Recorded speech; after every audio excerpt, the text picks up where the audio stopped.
Hello there and welcome back. And I hope you're all having a good time with our networking opportunities that come up, and I'll hopefully join you later today. But if any of you have been feeling a little bit stressed in the last few years, well, we might have a few answers for you today. And of course, things have been very different. So naturally, I think when things shift and we have to perhaps abruptly shift, it can be a very stressful time. So we've had a few months, I think, now that we're really thinking of where are we going, what are we doing. Everybody we talk to today is already saying that things are different and that we're all moving in a different direction.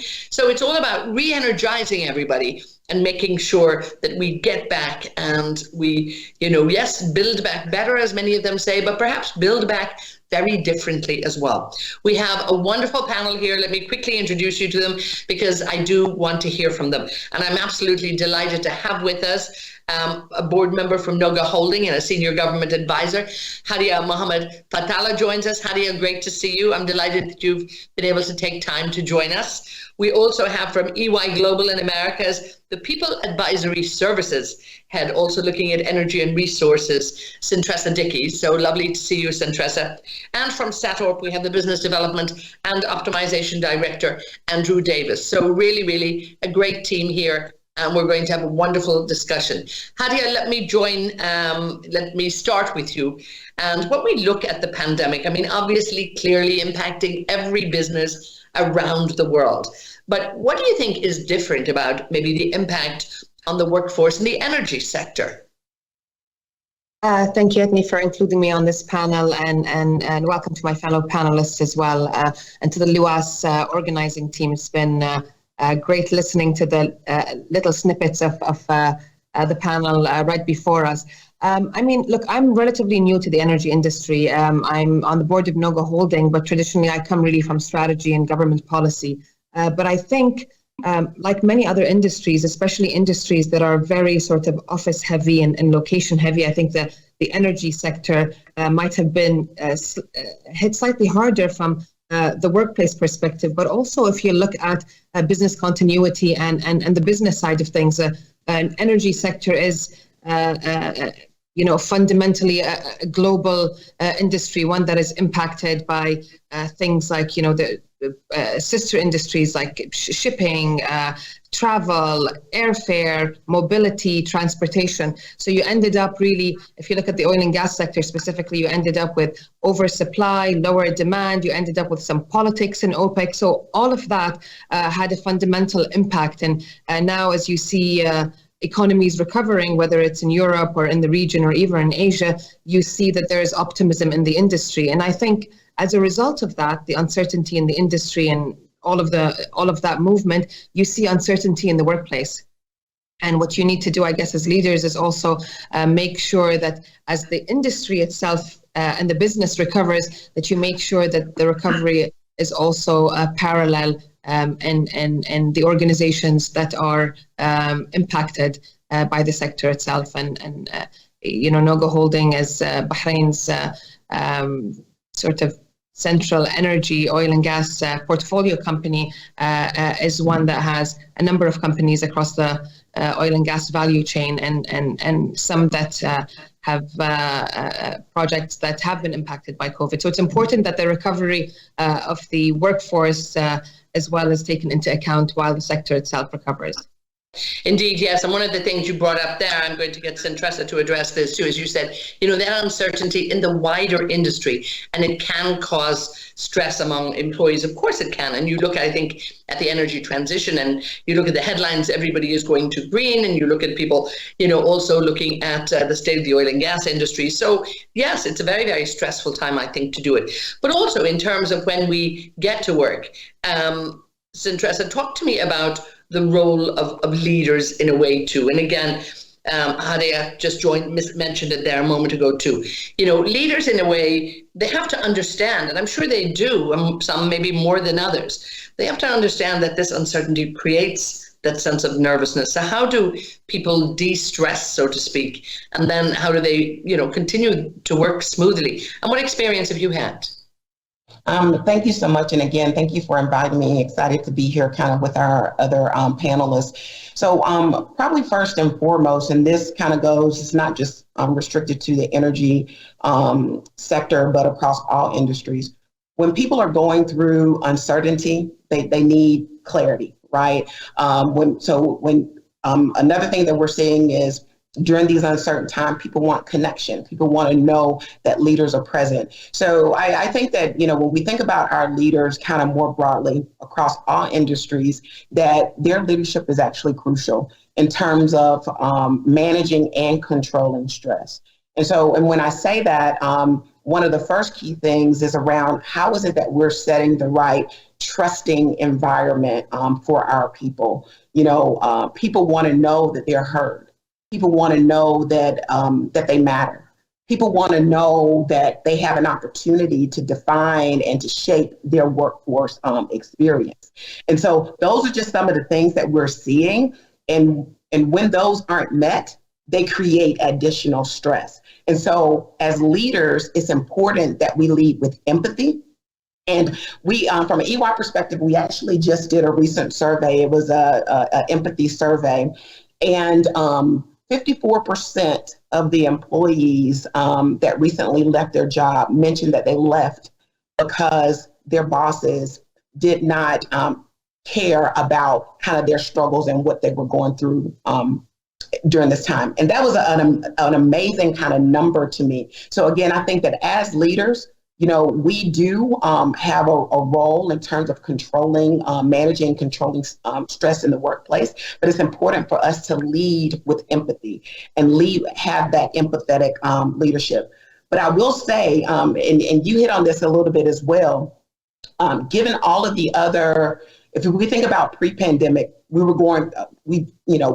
there's a lot of discussion around kind of the energy transition. There was a lot of disruption that was already happening. So while empathy is important, there are also other leadership capabilities that we need to be bringing to bear, like how resilient are you? How the session before we were talking about diversity and inclusion. Are you bringing inclusive leadership? Now that we have some people are working on site, some people are working in a hybrid environment. So virtual leadership, that's also very important. So again, from a leadership perspective, empathy is really key in terms of helping to create that trusting environment. But for us to really move through this complex post-pandemic world, there are other leadership attributes that we're going to be needing to bring to bear. Yeah, and we'll talk much more about that because, we do have to, make sure that we are leading in the right direction. You're so right. I mean, there's so many different things to do. And Andrew, if you'll talk to us perhaps about some of those, different things that we had to implement, we had to deal with, there were new ways to behave. What has been implemented that worked? I mean, talk to us a little bit about that and what difference did you see? Yeah, thank you. And again, thank you for the invite today. It's an honor discussing this topic today, and great points by the other panelists as well. Yeah, I think to me, leadership during the last 2 years has become more personalized. I think we've had to tailor our leadership skills and evolve our leadership skills depending on the person involved, depending on the person that we're leading. I think the pandemic has technically forced us apart a little bit with a lot of remote working, and as was previously said, some of the remote leadership becomes a challenge, but we need to make sure, and we had to make sure, that we still engage with them people. Just because people are working remotely, they still require and expect, quite rightly so, that their sense of belonging is still there. I think on the personal side of personalization of the leadership, people were experiencing different things depending on their background in their personal lives, maybe in terms of in work stresses. And as was alluded to before, some stresses, there's not very good signs of them. Some people hide their stresses. There can be underlying stresses. So I think for me, the leadership skills that were always the old leadership skills, I suppose you could call them, they're still relevant, but they become magnified. So I think in the previous discussions that were on the symposium, I think mentoring's been mentioned a lot of times. which is a very good facility. It's something that we implemented early last year, especially for the younger, more inexperienced people. I think having that go-to person, not just to discuss business-related topics, but non-business-related topics as well. And also the work environment itself. There was a lot of negativity everywhere you turned. If you turned on the TV, the radio, or your mobile, there was a lot of negativity. And I think creating the positivity is the biggest challenge. And honestly, I think it starts with yourself. As a leader, if you don't know yourself and you haven't got to know yourself and how you are remaining positive, I think positivity is infectious. And I think as a leader, if you're setting that stall out and you're setting that example and that positivity, people will follow you and follow your train of thought as well. So multiple. That's so important, without a doubt. I think everybody would agree with that. Yeah, if you've got a grumpy boss, then there's not much hope for anybody. You've really got to, really work on that and make sure you bring the mood of the team and the mood of everybody up. Hadyah, we look at resilience, and was just mentioned briefly there, but also I think we look at pandemic fatigue, and it's all great, us all being resilient, and we're all working hard, and we're all getting through it, and we can feel we can do so much. But where is there, talk to me about this concept of the fatigue, because we've almost been here for some of us, yes, well, everybody, I think, would say it's been going on a bit too long. And we look at lockdowns now in Europe starting again, and we're all looking almost for an end to this, to get back. So talk to me a little bit about that fatigue that could really challenge. I'll do that. I'll touch a bit on fatigue, and again, and I'll talk a little bit, if you don't mind, also about the resilience, because to me, it's almost it's the critical piece of recovering from fatigue or any other crisis that you would face at work or even just in general. But if you look at fatigue, and I was thinking about this as I was reading a book earlier, and was talking about how different generations, because of their experiences and because of how we grew up, deal with crises and deal with fatigue and deal with with processing emotional and mental health differently. And I'm not a mental health expert or a psychologist or a sociologist, but just weighing in on this. If my generation, who's now mid-career, spent a lot more time in intimate settings in offices or even in schools, and the newer generation, the millennials, are much more connected to their phones. So how they process issues is slightly differently, how they recover is differently, the resilience model is slightly differently. But if you think about the kids that are growing up during this pandemic or have missed school during the pandemic, one thing we also need to think about is how are they going to, how is this going to impact their communication skills, their recovery skills, their resilience skills? These are all things that you think about after the fact, and the damage might have been too big on that. But just speaking about pandemic fatigue, I think you'll see it in the offices. I myself, I think, suffered from it last year before shifting jobs and coming back into the office. I think from leadership perspective, it's important to see how this is impacting, I think, productivity, number one, how it's impacting, I think, work relations, how it's impacting anxiety levels at work, and what can be done from a human resources perspective. Even though the pandemic experience from a workplace is new, other crises have happened in the past, and you still notice that human resource development hasn't caught up, I think, with how to tweak, whether it's office space or work requirements, to be able to account for these changes. So if you look at the big 4 or 5, and I think Cyntressa can weigh in on this as well, there's a lot of models that are being developed on how to strategize the office post-COVID recovery to account for things like burnout, fatigue, anxiety, all of these mental health issues. And some of it is developing hybrid models, whether it's, if you are now accustomed, I have a lot of friends who tell me this has been a blessing because I didn't know my kids as well as I do now, or I've managed to get healthier. So if this has such an impact on wellness for your employees, there is value in trying to re-strategize your workforce model to be able to provide them, because morale in the workforce and comfort in the workforce is a given. If I feel better about my company and if I feel better about my work, I'm going to produce better.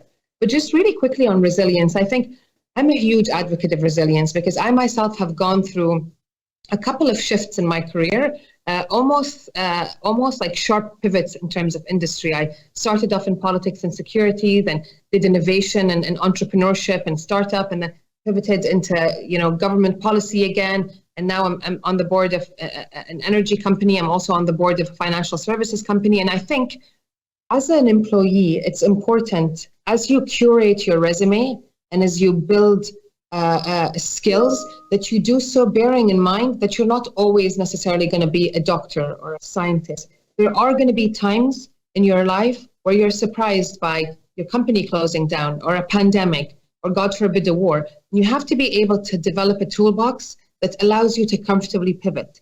But you also have to be able to build the emotional and mental resilience to say, okay, this has now happened. I'm losing my job, but this is the skill set that I have, and I can transfer these skills to another industry, to another position. So personal resilience is as important, if not more important, than the industry's resilience in itself. So that's something I think if anyone's listening who's building towards a mid-career is to bear that in mind, is that you're your own captain. You need to make sure that when someone looks at your resume, they think, okay, this isn't relevant to my industry, but these skills are. And therefore, I'll give her or him an opportunity.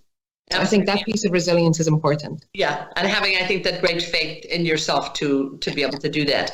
Cyntressa, you can pick up on this, but also if I can maybe bring this in a wider scale. You do a lot of studies in this. When we look at organizations maybe reimagining ways to work there, very important there what Hadyah said. We've had, we've had crisis in the past, and did we learn from it? Have we changed? So how are things working? And again, what can companies do? What do you see to re-energize the workforce? So thank you so much for that. And Hadyah, I just want to first of all, thank you so much for your transparency, just in terms of kind of some of the ways that you've had to navigate, full transparency. My father actually contracted COVID, and it was a very difficult time. I started having some kind of physical issues, and I had to take a step back. So I do think, I want to leverage this time to tell leaders, make sure you give yourself grace and make sure that, you make sure that you're depositing into yourself in the right way. So thank you so very much for your transparency there. I guess one of the things that I will probably share, again, we do a lot of surveys, and we just completed our second round of our Work Reimagine study and found some very interesting kind of nuggets. So one thing that was very interesting is we asked employers and employees, how do you think has your culture remained the same, or have you noticed an improvement in your culture? Over 70% of employers said, hey, we think that things remained the same or even got more positive. About 48% of employees said, hey, there's, responded. So we noticed a little bit of a disconnect kind of there, just in terms of just how employers versus employees responded to that question. The other very unique thing that we found was there was overwhelming response or alignment, I should say, around the importance of flexibility. And we're thinking that flexibility is really going to be the new normal as we move forward. But the challenge that we see kind of moving forward is that while a lot of employers are saying that flexibility is important, very few have actually communicated kind of their plans around it. And only about 35% have actually said they want to make a full return into the office. So if I look back to what you were talking about, just in terms of, if we notice that there are certain things that are working well, how are we as leaders going to reimagine kind of how people return, if they return, what that hybrid working environment will look like? How are we reimagining kind of the employee value proposition? If that's someone who's working in a control center on a rig, if you think about from power and utilities, if that's someone who's working in a call center, each workforce segmentation is going to have a different need. So I think we have an opportunity right now to think about, based on each workforce group, how it is that we evolve our workforce kind of practices and policies and our overall employee value proposition for each one of those groups. So that's just maybe some insight in terms of maybe one of the surveys that we just recently did.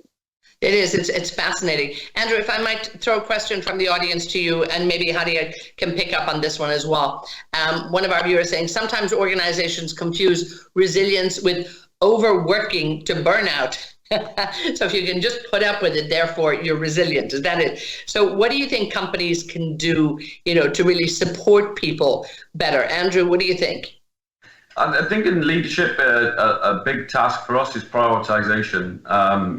If the teams have their clear priorities and guidelines, we can't have 20 plates spinning all at the same time. There is an order of priority, and to be honest, your productivity will increase with clear priorities. If you're focusing on priority 1, 2, and 3 rather than 1 to 25 at the same time, your team will be more productive.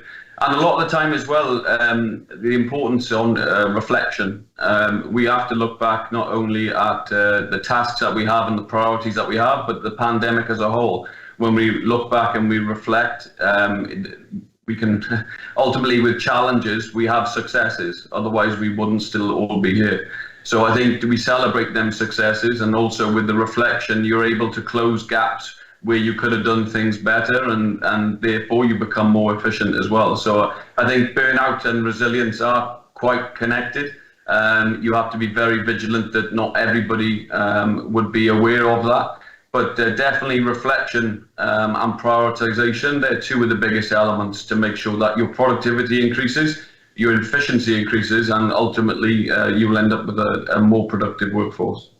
And Hadyah, if you can pick up on that, and also I suppose, when you're also looking what you talked about before, that pandemic fatigue, how do you actually address it and make sure that you re-energize your workforce after that? So two things. I mean, that's a valid point that sometimes people mistake resilience for being able to take a hit after hit after hit, but that's not necessarily, and people take pride in saying, I've worked 20 hours and I woke up at 4 and went. And that's fine. Some people can do that and can stress themselves, and people are different. But I think when we talk about resilience, it's important to talk about resilience from an employee perspective, but also from an organizational perspective, talking about processes and talking about what it is we're trying to achieve. So I'm a genuine believer in strategy. If you sit down and write down what it is you want to achieve as a person, whether that's in your daily job so you don't burn out, or as an organization, you detail what you're trying to achieve, what your goals are, how you're going to get there, and what getting there looks like in terms of KPIs, and you have that clear, and you have that shared with the organization, then everyone understands not just what the mission is, but how to execute on that mission. Because oftentimes burnout results also from overwork unnecessarily. Oftentimes if you just better support the staff, but better clarify the ask, then it's easier to get from point A to B without the burnout. So I always make sure that when I'm working with my teams, I do that. I don't care if you're in the office for 10 hours. I need you to get this done. Tell me how I can support you to get it done, and tell me what difficulties you're having achieving it. Because if you're spending 3 hours doing something that takes half an hour, then we both have a problem. So I think that's also a good way to deal with the issue of resilience. But also, if you look at proper structures and organizations, during COVID, we realized that first, disaster recovery is a huge piece, and business continuity is a huge piece. And having alternate work arrangements or locations is also a huge piece, because oftentimes you're talking about organizations that couldn't stop work for a day, that couldn't come to the office. So alternate locations and business continuity locations are important. And you'll notice that a lot of organizations have them theoretically on paper and have staff that's supposed to back up business continuity, but in reality, those don't exist practically. So as businesses, you have to be able to be resilient in the sense that should a crisis happen, what are your processes? Do you have a command center? Do you have other locations to work for? And I'm not talking necessarily about an oil and gas company, which obviously this is critical. I'm even talking about smaller companies. It has to be able to be business as usual for the company, but for your staff. And it's your responsibility as a leader to design the processes so that the business can operate, but also to help mentor your staff and give them the confidence, but also the tools, because that's what leadership is designing processes that work and developing staff that can carry through these processes. Making, giving them that inspiration, I think, as well. Permission and inspiration probably going hand in hand. Cyntressa, talk to me about I suppose, where do we go from here? Some people are hoping we get back to normal. Do we get back to normal? Do we get back? I mean, is there even something wrong with maybe the language we're looking at? How different do you think things are? And how differently do you think we need to approach them? Well, I may be a little provocative here, but I do think that language matters. In just a lot of conversations with a lot of our employees, when you say back to normal, there's a reaction that they give. And oftentimes when we say back to normal, it's almost like disregarding kind of everything that has happened. So I do think we have an opportunity to maybe elevate our language around kind of whether it's the next normal or something else, or maybe it's something that we haven't thought about. But I do think that we don't want to miss kind of the opportunity to reemerge kind of better.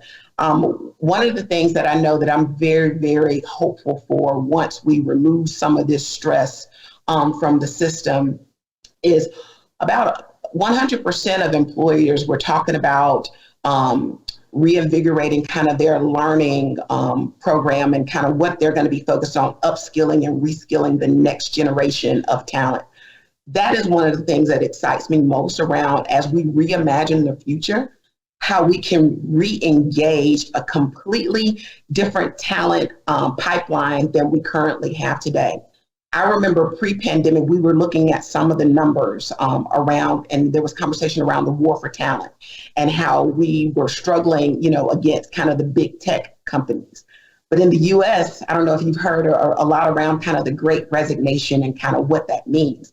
But if you look at some of the drivers of the Great Resignation, tech is actually one of the groups that's actually getting impacted in terms of the number of individuals who have transitioned. We have an opportunity kind of going forward to really be the brand, the company of choice when I just think about kind of energy companies at large. So again, I'm really excited about once we start to remove some of this stress out of the system, and we know that employees want career growth and development opportunities, we'll have an opportunity to attract the talent that we need for today, and that's going to support us in the energy transition that we're striving towards. I mean, Andrew, when we are heading back, wherever we're heading, if that is, and I love the fact that you're saying it is very much looking at the language, Cyntressa, too. We have to approach with caution. We were stressed before this. The workplace, in many areas was a stressful place. So I think we also have to take that into account and just approach with caution, I suppose, in terms of where do we go from here? What do you think? Yeah, I think, and we have to understand as well, some people are anxious about change. I prefer to call it business evolution to some degree, because I think some of the aspects that were forced upon us, like remote working, were probably inevitable anyway, but the pandemic sped it up and made it more urgent and were implemented a bit quicker. And again, going back to the previous point, which is reflection, when we look back and we think about what was implemented and what will change or evolve going forward in terms of business, most of it's positive. Some of these things were accelerated. And I think as leaders, we always have to be optimistic. We have to look at the positive sides of the benefits that some of these changes have brought and embrace them. I think embracing change, the old saying, of course, is if a business stays stagnant, it will get left behind. So evolution, business change is inevitable. It should be embraced. And I think when we pick out the positive parts from it, and as leaders, we remain optimistic, I think overall we can push forward in a more positive way. Hadyah, maybe picking up on that in terms of, we need to do going back, but we lost a lot along the way too. I think when it's fine being able to communicate like this, but it is a joy to come back and see people in person. We're beginning to see some conferences come back and that, but there is a bit of rebuilding to be done. What do you think? And it's going to take maybe a new focus from leaders to make sure that that's happening in the right way. Rebuilding of the process. Can you just clarify what you mean by rebuilding? I think rebuilding of everything. I think it's different times. I think when we look at, what happened when we had to work remotely, when we look at, the stress that was there, how do we actually, move to a new level and how do we evolve, so to speak? I mean, I think just building on both Andrew and Cyntressa's thoughts, I wonder if we also need to be cautious not to, they are still trying times, and we're still going through the process of experiencing how much this is going to change, and whether we're done with it or not. We are still seeing surges in some parts of the world, so we're not quite yet. And I think that uncertainty gives us anxiety. But I wonder if we're exaggerating the change that much. There have been times where disruption in industry and disruption in workforces have been much more fundamental. Introduction of just the email for one, and introduction of the tractor, for example, to farmers. That kind of disruption is normal in industry, and it's necessary, and it's not something that's necessarily propelled by a crisis like a pandemic. So I think one thing that organizations need to do, and this is maybe a nice segue into digitization, if we're going to talk about that. Disruption is happening. The oil and gas industry was, slightly late to the game, but was going to be disrupted very soon by things like IoT, by greater, automation, all these things. These things happen as industrial revolutions happen. So COVID might have pushed us closer to things that were a natural inevitability. So I don't like to think of this as, how are we going to recover from this crisis and adjust? These were things that were happening. Maybe it's a blessing in disguise that COVID, forced us to deal with them sooner than we would have liked to. But I think I, for example, sit on the company of a financial services company that during the pandemic, honestly, expanded its business fundamentally, because it's in the business of things like tap and go and providing cashless payments. So they grew the business fundamentally because it was almost necessary. The government asked, can you help us, make gas stations cashless? Can you help us make this cashless? And we found out that, it was easier for them to move business forward because of the crisis than they otherwise would have on a normal, comfortable day. So my question is, I think we need to pause, and as leaders and as human resource professionals, not over dramatize what's happening, but actually think how we can now benefit from the necessary acceleration that has happened into changing these processes, and then try to think always ahead. What is 10 years going to look like? What is 20 years going to look like? So we're not blindsided when something like this happens, because we shouldn't have been blindsided. We all should have been prepared, because we were anyway going in this direction. So I'm always conscious of not blowing things out of proportion. While saying that, let me tell you, I actually like to come to the office. For me, I'm a creature of habit in some sense. So for me, I like to wear my suit and come to the office, and working at home actually kind of disrupts my routine. So we also need to be careful that we don't come up with another one size fits all for everyone. Okay, we're abolishing the office, because that might also not be the best model. So these are just some thoughts I think about, where we need to go. But I do want to hold you, because definitely, without a doubt, and also given your background as well, talk a little bit about, so stay with me on this one, Hadyah, and I'll come to both of you as well to talk about it, just how digitalization and the technology is, improving things, it's changing things. And as you said, some of this was happening anyway. It's sped up a bit, and mostly to, everybody's advantage as well. Yeah, absolutely. I think the digital piece is an intimidating piece for many organizations, and the fact that a lot of people in leadership positions, just by sheer virtue of career progression, come from a generation that's not as comfortable with technology as the younger generation is. So I think one thing that's important, and you'll see a lot of big organizations now doing that, is actually creating structures and bringing in talent. And if you look at the C-suite of many companies today, it looks very different from C-suites 10 years ago. You have a chief innovation officer, a chief technology officer, a chief transformation officer. And all of these are critical pieces, because I remember going into a meeting a few years ago to a bank and talking about partnering with them on a fintech issue. And I remember one of the, leading, he must have been from a generation older than mine, without any judgment passed there, but he said to me, "Is this like Y2K? Is this like Y2K? You remember how that didn't happen?" And I said, "No, Y2K is like a comet, and fintech is like global warming. It's already happening. It's already happening, and you're going to be left behind." So I think it's absolutely essential, as scary as it is, that companies look at digital transformation as a fundamental part of their business processes. And whether this is greater digitization, whether it's remote working, whether it's moving to the cloud, whether it's machine learning and data analytics, all of these don't make you a redundant human being, because people talk about, these things are going to take our job. Tractors made farmers better farmers. They didn't remove farmers. Again, I do want to, and just so many great points there. Please, Andrew, come in on this just briefly, because I want to get a quick wrap up from all of you as well in terms of just how important technology is going to be going forward as well.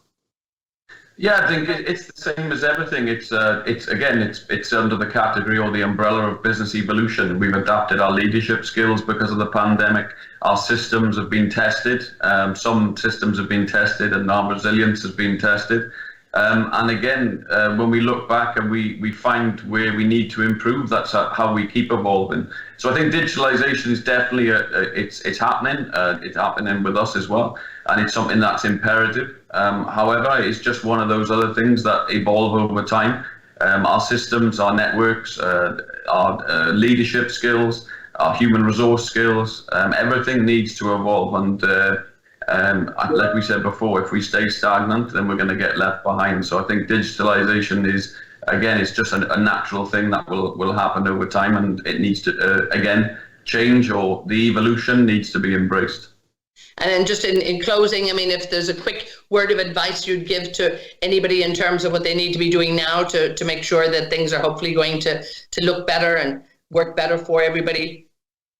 Yeah, I think one thing we've learned is the new methods of working are great, but the old ones still apply as well. The foundations of leadership are still there. Some are more required or more relevant than others. Things like mentoring has been mentioned many times throughout this and previous discussions. So mentorship is not a new concept. It's an old one, but maybe the priority of the requirement of it is now more. Things like cross-training, I think, with people being absent due to having to